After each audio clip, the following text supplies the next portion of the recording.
Hello, everybody. Welcome into Sports by GSMC Podcast Network. I am your host, Jeremy Lapidus. If you are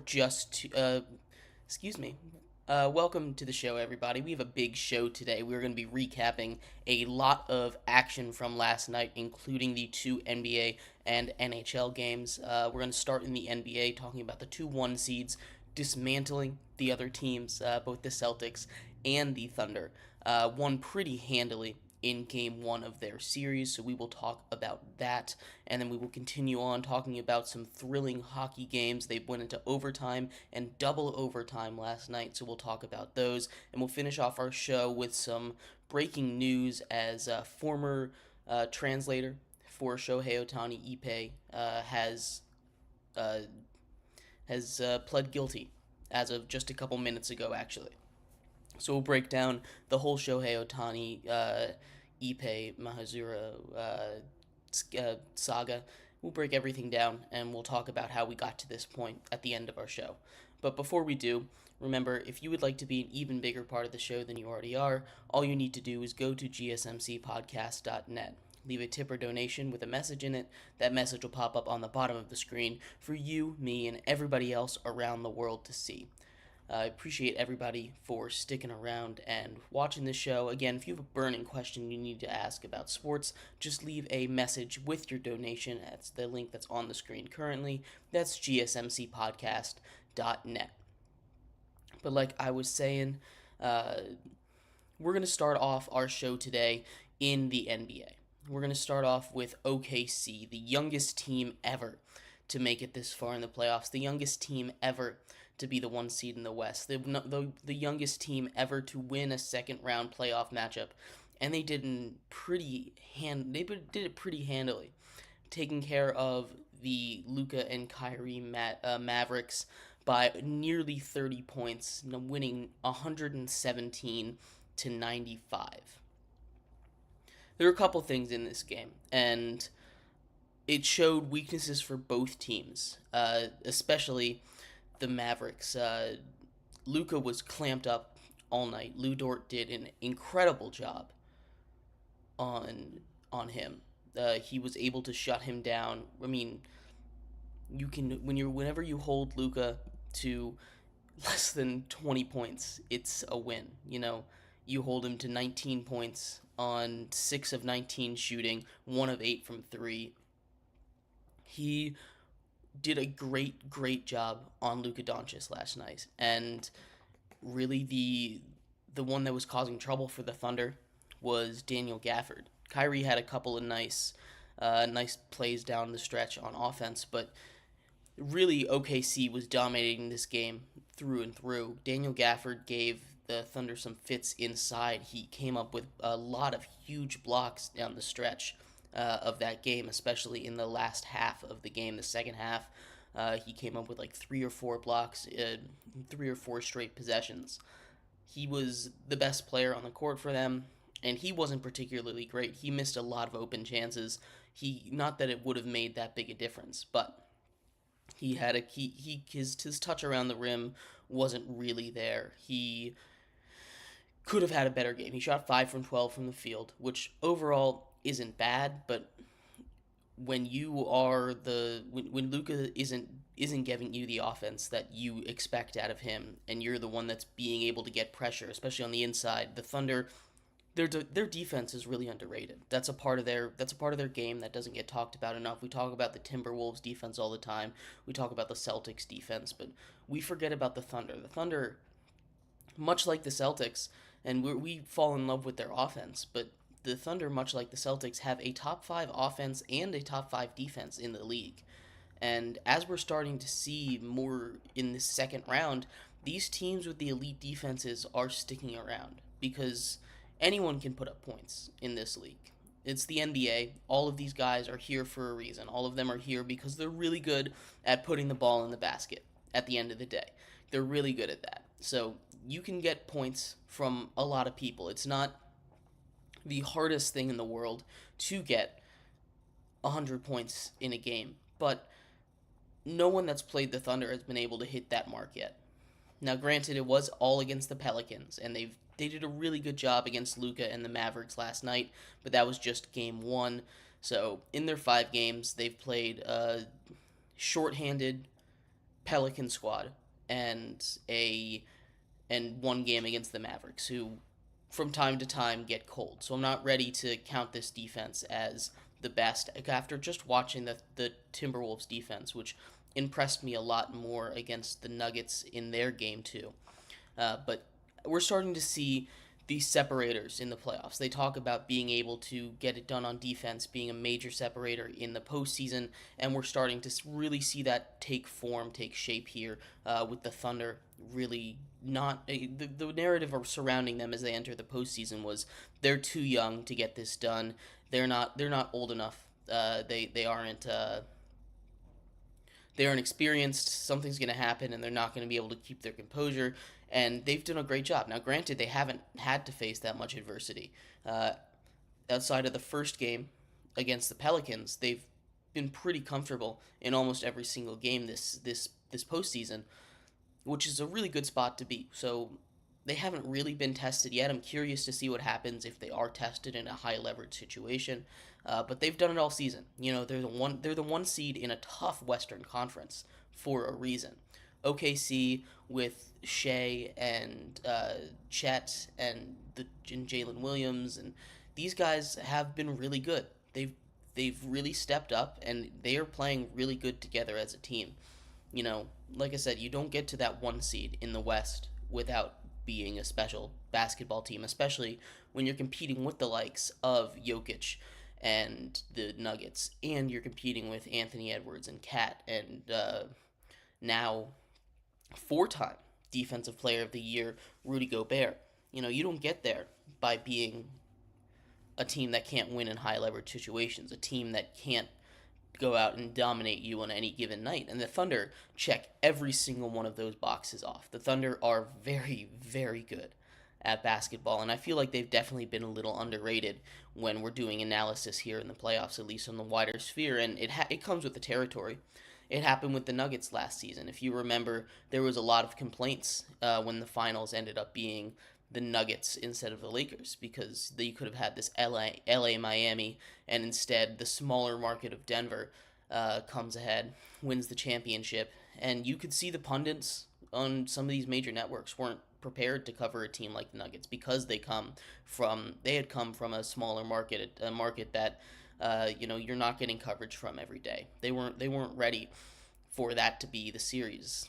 They wanted it to be LA versus Miami. You have these two huge markets you can talk about, but instead smaller markets are coming out, and it's a similar situation with OKC this year. It's not going to happen again with Denver because they're the national champs. There's been plenty of attention on them, but OKC has really flown under the radar from a lot of people, and it's definitely a lot because they're in Oklahoma. Oklahoma City is one of the smallest markets in the entire NBA.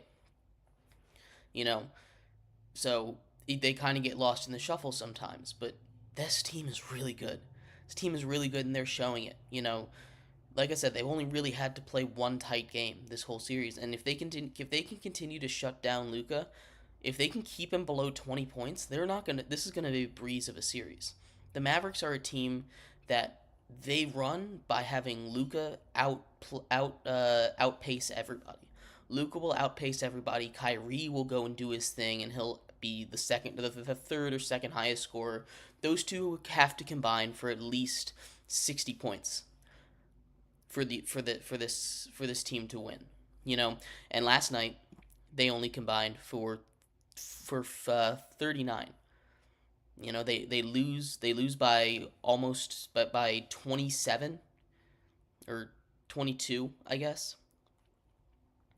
But they lose by 22, and they're about 20. Then they're 21 points off of that 60 point mark that generally they need to win. So you can kind of see that the role players can only do so much for Dallas, and you know it definitely doesn't help when your team shoots 39% from the floor, 34% from three. and then your opponent shoots 44% and 45%.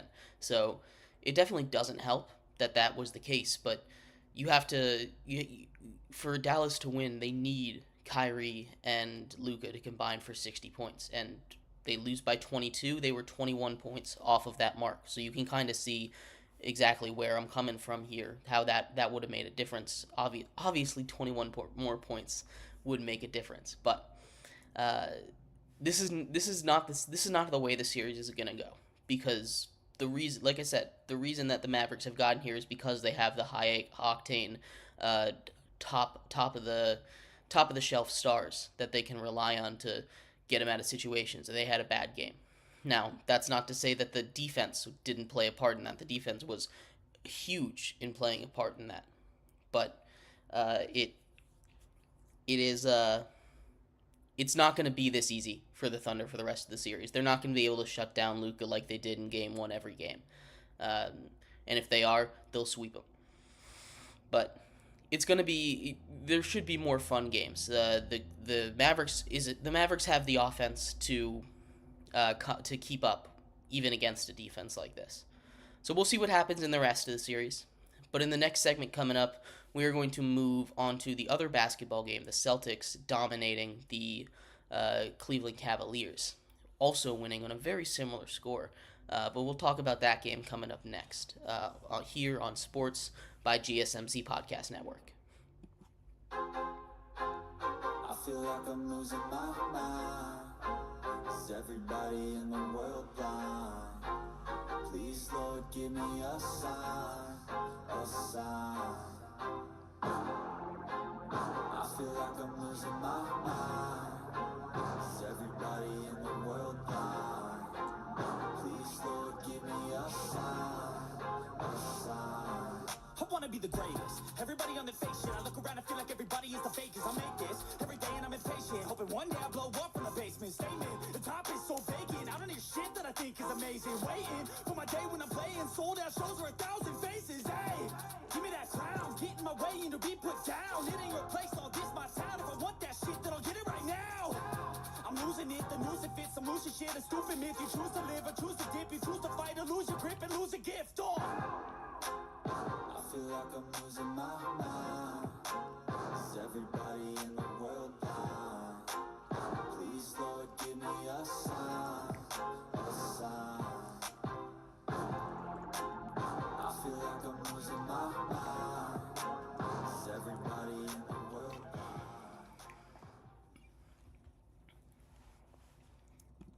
Welcome back, everybody, to Sports by GSMC Podcast Network. I'm your host, Jeremy Lapidus. If you were just tuning in, we just broke down the Mavs Thunder game that took place last night, where the Thunder absolutely dominated on almost all facets of the game. Daniel Gafford gave them some fits on the inside, but outside of that, they were pretty much dominant on every phase of the floor. The other basketball game, the Celtics-Cavs, we will be covering that in just a second, talking about the Celtics continuing their roll through a weak Eastern Conference. But before we do, remember that if you would like to be an even bigger part of the show than you already are, all you need to do is go to gsmcpodcast.net. That link on the screen right now, gsmcpodcast.net. If you do leave a donation, leave a message with it. That message will pop up on the bottom of the screen for you, me, and everybody else around the world to see. If you have a burning question about sports, leave a comment, leave a donation. We'll get to that as soon as we can, and you can control what we talk about here on Sports by GSMC Podcast Network. Appreciate everybody for tuning in, hanging out, and watching, talking some sports. But yeah, like I was saying, we are going to move into some more basketball coverage, talking about the Celtics. Celtics jump out to an early series lead. They're up 1-0 after leading end to end in that first game against the Magic. Against the Cavs. Donovan Mitchell had a good game. He got taken out early. He could have put up 40 points in this game if he needed to, but they they pulled him early because this game was kind of out of reach for quite some time. On the other end of the floor, Jason Tatum did not have a good game, but when you have White to come and save you from that, and you have everybody else on your team that can come in and be that kind of presence that uh, you know that presence that can come in and really pick up the slack from you. Jaylen Brown, Derek White played a huge part in keeping the Celtics on top, and really they just dominated. The Cavs don't have that inside presence to be able to deal with even Al Horford, who had himself a pretty solid game, starting in place of Kristaps Porzingis. Porzingis, who should be back soon. It's scary to think that this Celtics team isn't even at full strength. We saw Jason Tatum kind of take a back seat. Like I said, 7 of 19. He hasn't really shot well all playoffs long. He'll start shooting soon, but Derek White comes in, makes 7 threes. Super duper impressive performance from him. He leads second leading scorer on the team, and he's been huge for them all playoffs long. He's been a huge part of how things are going for the Boston Celtics. Only losing one game against the Heat, a game where they shoot 50% from three, and that's really the best way to beat the Celtics. The Celtics, especially in a weak Eastern Conference, that only other real threat is probably the only other real threat remaining to the Celtics is probably the Knicks. They're going to be able to match them physically on the inside, and with Jalen Brunson, be able to outduel the best they have. It's going to be tough for anybody in the East to take the Celtics. The Celtics have been dominant, more dominant than any other team in recent memory, by a pretty wide margin. But they come in, the Cleveland Cavaliers come in, and like I said, they weren't the best team in that series against the Magic. They got blown out a couple times. If you look at the comparison, the stats, they lost the series just by overall points. They scored less points, and it wasn't really that close. It was by like 20 or 30 points that they lost that series by, and now they're going to go into the most dominant team, a team that is head and shoulders above the rest of the Eastern Conference. If you look at the standings, they're like at least 13 games up on the Knicks. And then all the way Knicks to Heat were separated by like less than 5 games. So you have, at this point, a team that just has seen very little resistance all season. They won 64 games. That's not something that's easy to accomplish. You're getting into some territory for the greatest team of all time, by record at least. The 73-9 Warriors, that of recent memory. You're kind of getting into that territory now. They're not there. This team has holes, and Jason Tatum is too inconsistent to be that number one star on the best team of all time. But he has a whole army of people that can come in and pick up the slack. Pritchard had a huge game off the bench. He scored 16 points. Drew Holiday is your point guard, and he kind of gets lost in the mix. Jaylen Brown is also a max player, and Derek White is huge. His 3-point shot making is huge, and you're gonna get Kristaps Porzingis back. So this team isn't at full strength yet, and it's gonna be really tough for anybody in the Eastern Conference to give them a run for their money, especially a team like the Cavaliers, who they probably shouldn't have won that first round series anyway. The Magic just couldn't compete on the road. They couldn't show that same kind of tenacity. But if they were able to show up and hold a lead in Game 7, the Magic wouldn't give the Celtics too much of a fight either. But I don't see this series really playing out too well for the Cavaliers. I would be shocked if they even took a game. Honestly, the Celtics team is that good. They do have their nights sometime. They do have their nights sometimes, but doesn't usually work out that way. where the Celtics just won't show up, especially in the playoffs.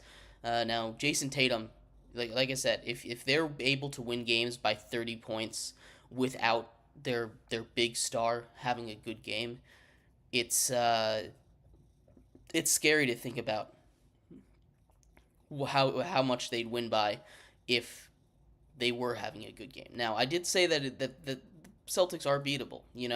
We saw a shorthanded Heat team win a game against them where they had to shoot 50% from 3. The Cavs have shooters on their team. They're really missing Jarrett Allen, his inside presence.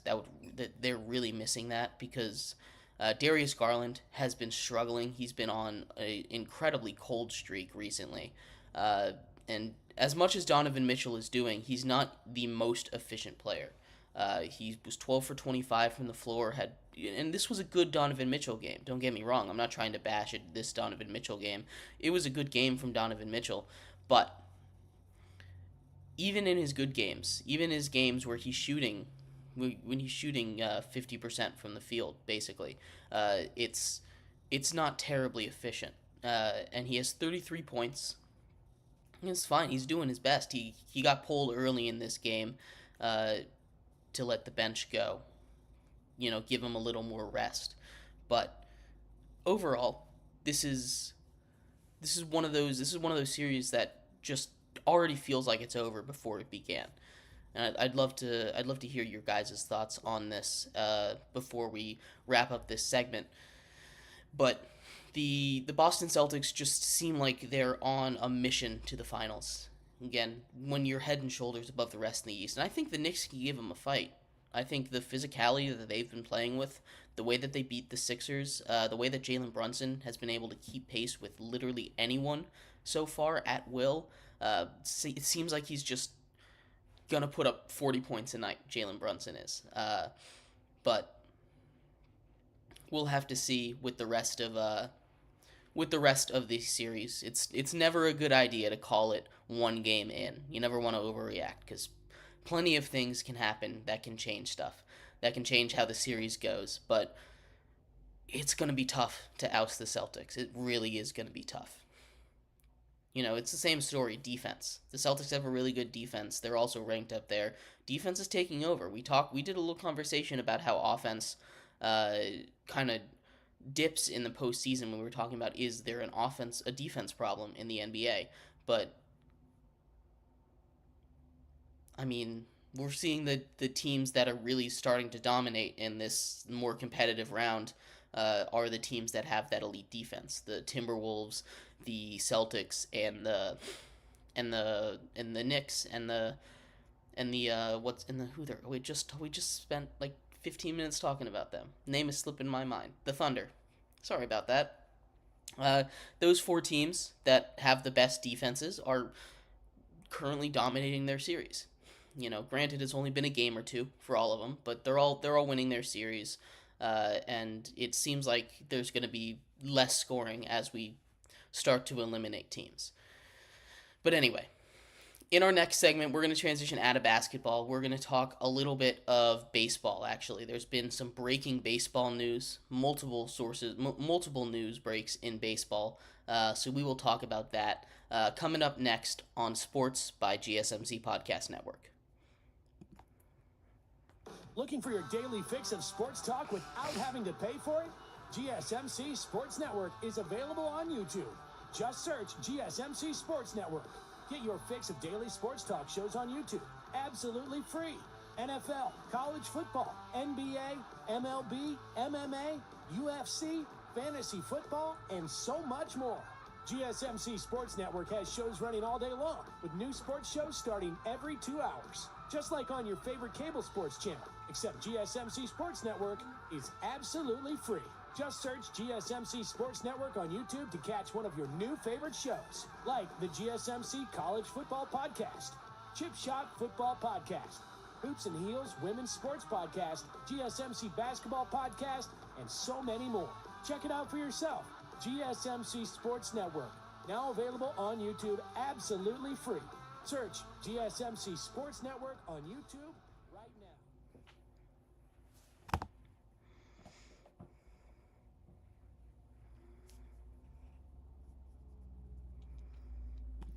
Welcome back to Sports by GSMC Podcast Network. I am your host, Jeremy Lapidus. If you are just tuning in, we just spent the first half of our show talking about basketball. We're gonna move into some baseball. We broke down the games from last night earlier. We're going to move into some breaking news in baseball, and there's two pieces of breaking news. But before we get into that, remember, if you would like to be an even bigger part of the show than you already are, all you need to do is go to gsmcpodcast.net. Leave a tip or donation with a message in it. That message should pop up on the bottom of the screen for you, me, and everybody else around the world to see. If you have a burning question about sports you need answers, go to that link, gsmcpodcast.net. We appreciate anything you do give. Appreciate all of you for supporting and watching, taking time out of your afternoon to talk some sports with me. But like I was saying, we're going to move into some baseball. And there's two pieces of breaking news. We're going to start off with this one. Ippei, the ex-interpreter for Shohei Ohtani, pled guilty to tax fraud and bank fraud as well. For those who are unaware of the story, back at the beginning of the season, so this takes place about a month ago, right before the season starts, it came out that that Shohei Ohtani, his former interpreter, stole millions of dollars from Shohei to illegally gamble. He used a bookie in Korea. He embezzled it, and new stuff has come out saying he embezzled this stuff through Ryan Boyan of the Real Housewives to pay gambling debts, and he had over $4 million in gambling debt, and he stole from Shohei Ohtani. There was an investigation, or there still is an investigation going on to see how involved, or if Shohei Ohtani was even involved in any of this, because even though none of the bets were on baseball, you don't want to start anything happening. It doesn't seem like at this point Shohei Ohtani pressed charges against Ippei, and he has pled guilty to it. So this is going to come with, it's not just one of those things where if you're a friend, you say, hey, take this for me. This is not what happened. He stole nearly $17 million from Shohei Ohtani.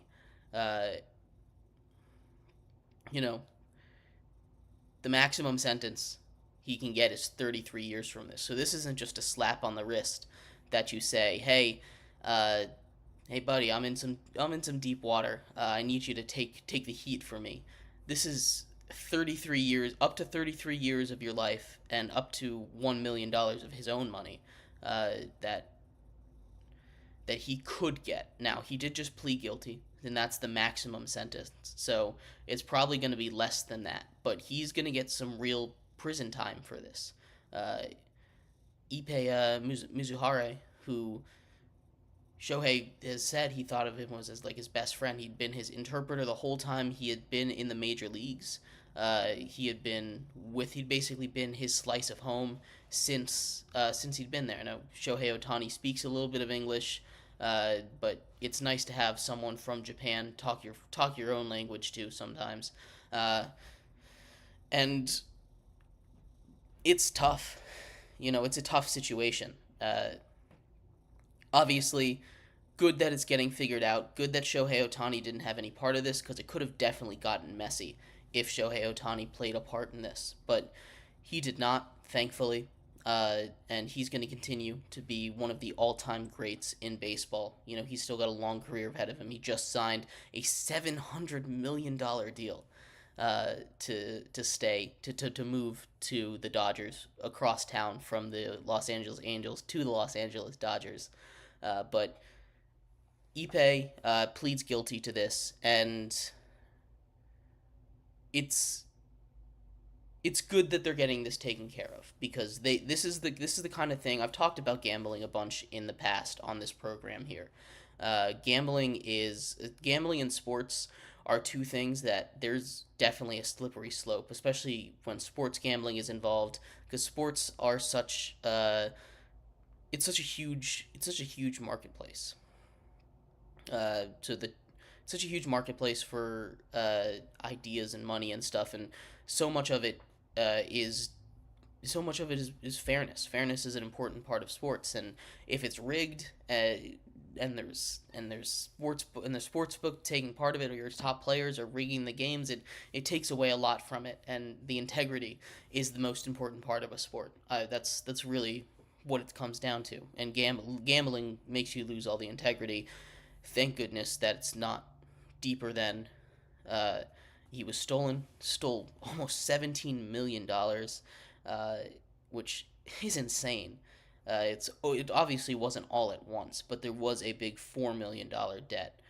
He began placing bets in September of 2021, uh, and wasn't very good at it. But he kept stealing some money, and it just racked up. It got up to $17 million. Uh, there was huge transfers, hundreds of thousands of dollars at a time. Uh, in 2022 to 2023, there were over $15 million from February to October. So just over a year, in like a year and a half, there were over $100 million, or excuse me, over $15 million transferred to this bookie. Uh, Ipe pretended to be Shohei for bank transfers, so that's where you get the bank fraud from, and that's how it got passed to Shohei for 3 years basically. Uh, he was calling the bank and authorizing these transfers, pretending to be Shohei Ohtani. Uh, so good thing that they got this figured out. There are uh, lots of consequences. Like I said, up to 33 years in prison for him. He pleads guilty, so we'll see what the final. We'll see the final one. We'll see the final sentencing. The sentencing hearing hasn't been set yet, but he pled guilty, so it's just going to be up to 33 years and $1.25 million. So he's probably going to get less than that. I'm not a lawyer. I don't know how much less it'll be, but he'll probably get less than that. And then the other piece of breaking news in baseball today, we had a top pitching prospect, Paul Skeens, the number 2 overall pick in the draft last year, or no, number 3 overall pick in the draft last year. Paul Skeens, pitcher for the Pittsburgh Pirates, is going to be taking his first MLB. He's going to be making his MLB debut against the Cubs coming up soon. It's going to be electric against the Cubs on Saturday. Saturday is his debut day. It's so good to see all these top prospects come up at once. There's new rules in baseball surrounding draft picks. If you bring up someone and they do a good job, you'll get an extra first-round pick, basically. So baseball's trying to incentivize infusing the sport with young talent right now, and it's a really great idea, and it's working really well. So, good for the Pirates. The Pirates, Skeens, who these guys have been coming up really quickly. His teammate, Dylan Cruz, is almost ready to come up as well. But right now, Paul Skeens is coming up on Saturday. We saw Jackson Holliday make his debut, so we're seeing a lot of these top 10 prospects in the league make their debuts, and we'll see even more of them as the season continues to go on. But facing off against a now healthy Cubs team, it's not going to be an easy first matchup. But it's always good, You get your you get thrown into the fire. You'll see if you can make it. It's like I said, not going to be an easy pitching matchup, but if he can deal with a Cubs lineup that's getting Bellinger and Seiya Suzuki back, he'll be able to deal with a vast majority of the lineups in the MLB. So good luck, Paul Skeens. Go dominate out there. Go help the Pirates be good again. It's been a while since Pittsburgh had a good baseball team. But anyway, we are going to move out of baseball into hockey to finish off our show in the next two segments. We're going to be breaking down the two games from last night, the double overtime thriller and the incredible comeback by the Colorado Avalanche that also went into overtime. So stick around for that. We'll be right back on Sports by GSMC Podcast Network.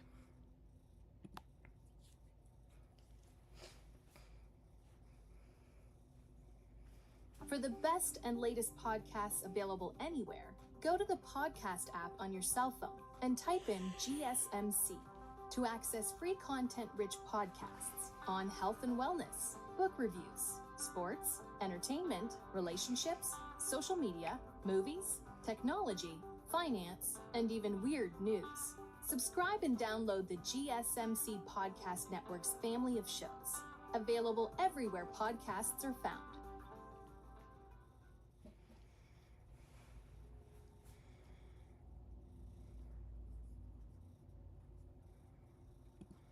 Welcome back to Sports by GSMC Podcast Network. I am your host, Jeremy Lapidus. If you are just tuning in, we just finished breaking down the two pieces of breaking news in baseball. Paul Skeens making his debut on Saturday against the Chicago Cubs, and Ippei Mahazura, who is going to be who pled guilty to bank and tax fraud in the scandal, the Shohei Ohtani gambling scandal. He pled guilty, so Shohei's name is basically in the clear at this point. They're still finishing up the investigation in the MLB, but nothing should come of that, thankfully. It's good for the sport that nothing's going to happen from that. So hopefully things can continue to be on the up and up for Shohei and the Dodgers, and that his name isn't tarnished too much from a scandal as big as this one was. But we're going to move out of baseball, move out of basketball that we talked about in the first two segments, and we're going to move into hockey. There were two incredible hockey games last night. Both of them went into overtime. One of them went into double overtime, and both of them had huge comebacks in it from the ending up the winning team. But before we get into those games, remember that if you would like to be an even bigger part of the show than you already are, all you need to do is go to gsmcpodcast.net. Leave a tip or donation with a message in it. That message will pop up on the bottom of the screen for you, me, and everybody else around the world to see. Appreciate anything you do give. Appreciate you taking your time. If you have a burning question you need me to answer about sports, go ahead and leave a comment or a donation on the link that's on the screen right now. That's gsmcpodcast.net. You guys, we appreciate all of you for watching, appreciate you for donating, appreciate you spending your beautiful afternoon with me talking some sports.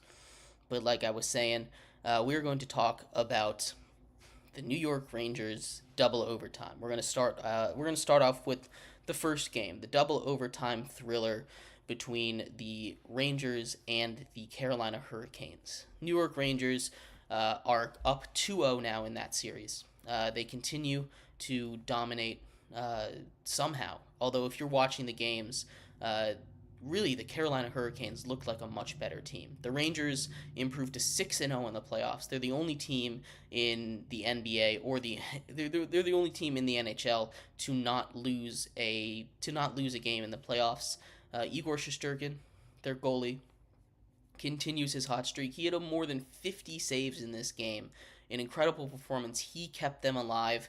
The Carolina Hurricanes had chance after chance after chance. There were huge scrums in front of the net in the first overtime and the second overtime at the end of the third period when it was a tie game, and they just were not able to get it past Igor Shesterkin. It was an incredible performance from him. Something that if they're able to win the series, it's a huge performance in game two to keep the series up at home, to go up 2-0 heading into Carolina, which famously is a very tough place to play. He has a streak of 25 straight games in the playoffs, allowing 3 goals or less, and that stayed alive. He stood on his head. The way this game ended had some controversy, though. There was a penalty And in hockey, for those who don't know, any penalty, you get sent to the penalty box for 2 minutes. So your team is a man down for 2 minutes. Makes it a lot easier for the other team to score. More space on the ice to get the puck through. But anyway, this penalty, it was called cross-checking. And I urge you guys to go back and take a look at this real quick. It was a really weak cross-check call. Again, we kind of had this discussion yesterday in the Pacers-Knicks game with the moving screen, where technically by the letter of the law it was a penalty, but you never want to decide especially in double overtime in a conference semifinal matchup. You don't want to blow that whistle, and it's not the refs' fault they lost. The Rangers were putting really good pressure on the power play. Whenever their special teams is on, they have a really, really good... That's when they dominate. This game, and really this whole series so far through 2 games, aside from one period, the first period of Game 1, the Carolina Hurricanes have looked like the better team, and yet they're down 2-0. When it's 5-on-5, the Hurricanes are straight up just a better team. Their offensive pressure, the ability to keep it in the zone, their ability to get scoring chances, but the combination of Igor Shesterkin and the lack of discipline by the Hurricanes. Both of these teams were really undisciplined.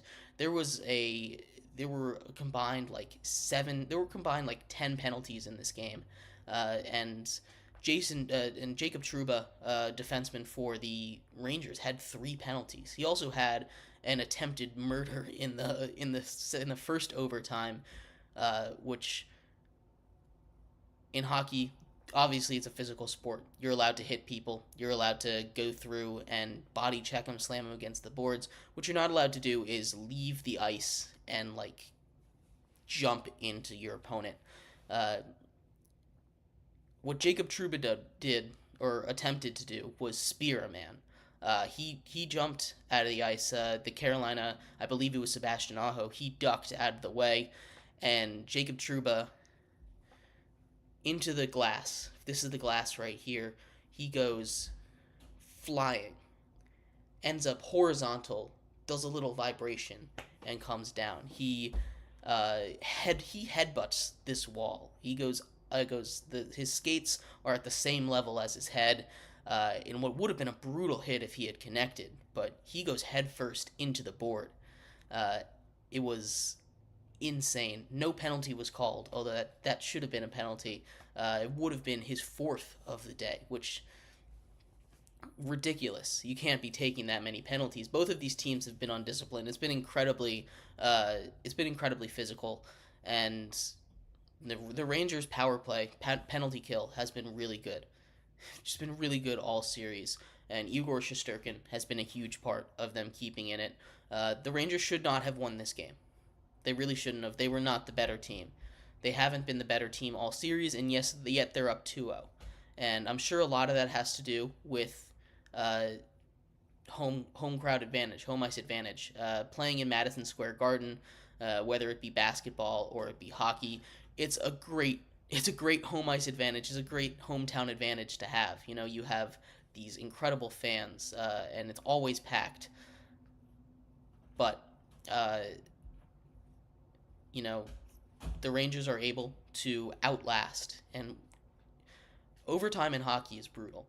Overtime in playoff hockey is even more brutal. Generally, the refs swallow their whistle and they let them go. That's why we see some of those hits, like that Jacob Trouba one I was describing, be let go, because in general that's usually a penalty. But the refs did play a big part of this game, and it's a shame. Vinny Trocheck scores the game winner, win 4-3 in double overtime. A heartbreaking loss if you are the Carolina Hurricanes, and a tough one as you fall behind 2-0. You do get to head back home to Carolina, where you also have a pretty good home crowd. But the Rangers fans travel well, so it's not going to be the same as if you were playing a team like the Islanders, that's like they did in the first round. I'm still not too worried. Like I said, the Hurricanes have been the better team. They just need to get one pass. They just need to get a couple past Shesterkin. Shesterkin has been huge. The goaltending has been incredible. It's reminding me of the Henrik Lundqvist era. Obviously, it's a lot easier to do those comparisons when you're playing on the Rangers. Kind of remind you of him, but when you're getting comparisons to the King, it's pretty good.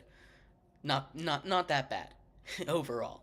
Igor Shesterkin has been incredible, and really the goaltending this entire postseason has been pretty good. Frederik Andersen on the other side for Carolina. To get to double overtime, some of the shots that he had to turn away were incredible as well. He didn't have quite the same trouble as Shesterkin, who was peppered with shots all night long, especially down the stretch. But the goaltending all playoffs long has been really exciting. Sergei Bobrovsky has been really good. Gorgiev has been really good at points, and so has Jake Ottinger. We'll talk about them in just a second coming up, actually.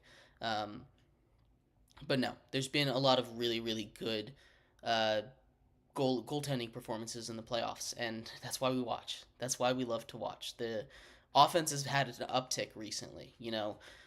As with all sports, and hockey right now is going through one of the more obvious ones. Every sport goes in waves from defense is great and offense sucks to, get in the valley where offense is great and defense sucks. It happens in every sport. It's like a convergent evolution arms race kind of thing. The defense bulks up to a point where the offense can't catch up, and then the offense says, "Oh, I see you," and then they bulk up and pass the defense, and then it's a balancing. And right now, we've crossed that midway point where goalies and defense were so dominant for so long, and now we're getting to the point where we're hitting a point where offense is started. They're starting to pass each other, and it's always a cool moment in sports when we see that. The NBA has been way past that. We're actually starting to see a shift more back towards defense. They're kind of on the opposite end of that slope, but they're at the top of that. They're heading back down. But we'll talk a bit more about this as we head into the final segment here on Sports by GSMC Podcast Network. We'll break down the other overtime hockey game, so stick around for that. We'll be right back here on Sports by GSMC Podcast Network.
Welcome back to Sports by GSMC Podcast Network. I'm your host, Jeremy Lapidus. If you are just tuning in, we have been covering hockey in the last segment.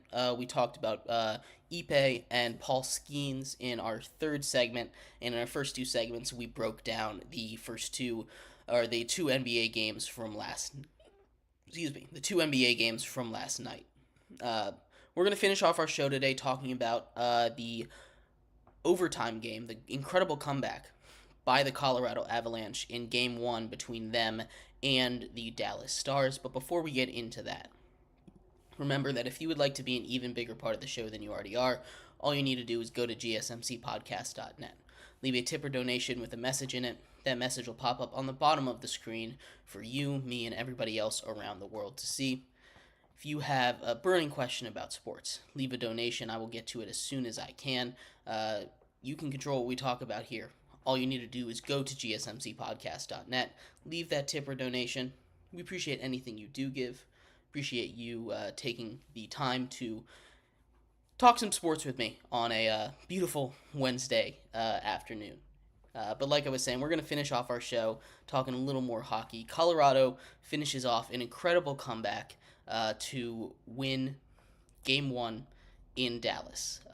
Dallas coming off a tough 7-game series with the defending champions, defending Stanley Cup champions, the Vegas Golden Knights.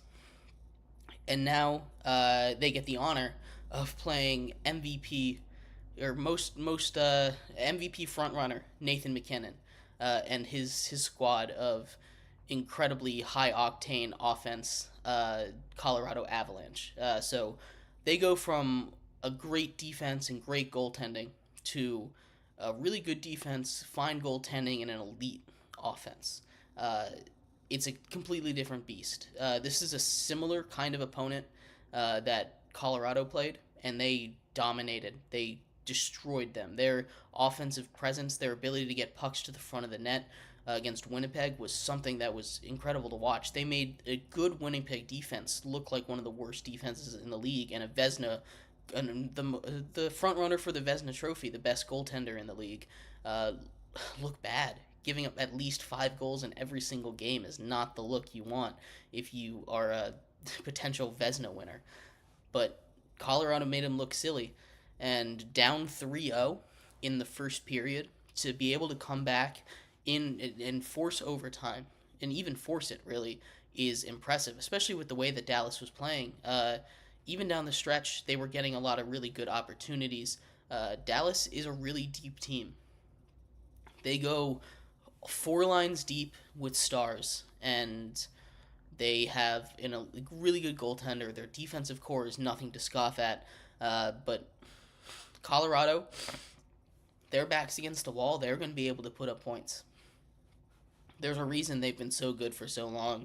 There's a reason that Nathan MacKinnon is the front runner for MVP, for the Hart Trophy. He's really good. He's so good. And so is the rest of that offense. And it's going to be real tough, especially if Georgiev can lock in the way that he did against in periods after that first period. If that's the Georgiev that they're going to get, it's going to be tough for Dallas. Now, Dallas did have a lot of opportunities, and they missed the net a couple times.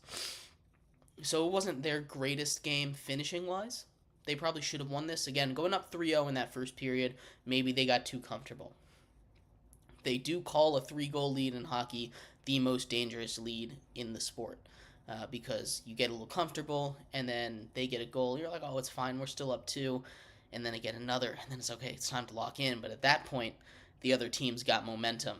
And momentum is a huge thing in sports. I was talking with, in hockey especially, momentum is such a huge thing. I was talking with one of my buddies who has been a hockey player his whole life, and the wave of energy that it gives you, because hockey is such a grueling sport. It's so physical that whoever, especially at the end of games and these long overtime games, if you have that momentum, that extra little energy, that extra little motivation that is pushing you forward, you're going to be a better team, because it takes a lot of willpower to exert that much energy out there. It really does. Hockey is a demanding sport. So these guys, and they'll go out, they give it their all, but having that little bit of momentum is huge. And the Avalanche had all the momentum heading into that overtime period, and they kept it. They were able to get one past Ottinger, win the game, and set up an interesting thing, because Colorado started slow in Game 1 against Winnipeg too. Winnipeg won like 7-5 in that game, and they didn't do that again. They lost in 5 games. So this is going to be an interesting series. Dallas is a team that's bounced back. Again, they were down 0-2 against Vegas, against the defending Stanley Cup champions. So neither of these teams should be counted out. Both of them have the potential to make huge, major comebacks, and we've seen it already in this postseason from both of these teams. it's going to be interesting. Dallas's offense needs to kick it into gear a little more. Ottinger and the defense played fine. Giving up 4 goals to Colorado isn't bad. It's not good. If you really, the recipe for success against them is 3 or less. But they're just gonna have to lock in a little more. Like I said, that first period was awesome for the Stars. They were dominating all facets of the game. Colorado didn't look ready for them, and I think they just got too comfortable. Coaches need to get into them and say, hey, let's not let ourselves get too comfortable again. But anyway, overtime thrillers in hockey, 2 dominant performances by 1 seeds in basketball, and some breaking news in baseball. I'd call that a good day.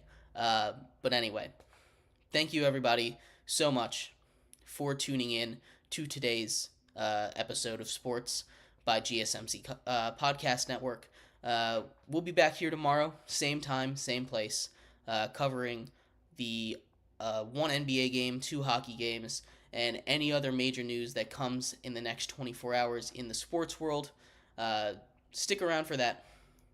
I'll see you tomorrow on Sports by GSMC Podcast Network. Bye-bye.